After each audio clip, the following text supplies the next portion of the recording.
Hello guys, ওই সামনে পাশে দে এই তো আছি। আমরা এখন মর্নিং করার জন্য মাঠে নেমে পড়েছি। আপনারা শরীরকে সুস্থ রাখার জন্য সকাল সকাল বিছানা ছাড়ুন আর মাঠে এক্সারসাইজ করুন।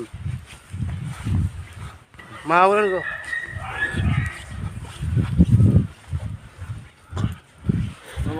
বলতে আপনারা হ্যালো গাইস, আপনারা ডাক্তার দেখাচ্ছেন, ডাক্তারটা কম দেখান আর শরীর চর্চা করার জন্য সকালবেলা এক্সারসাইজ করুন, মাঠে একটু হাঁটুন ও ওষুধবিহীন শরীরকে সুস্থ রাখার জন্যে এক্সারসাইজ অবশ্যই প্রতিটা মানুষের দরকার।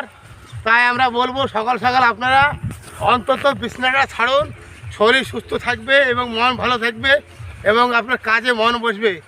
এটা বলে আমি সমাপ্ত করলাম। গুড মর্নিং, ভালো থাকবেন। বাসের পাতালে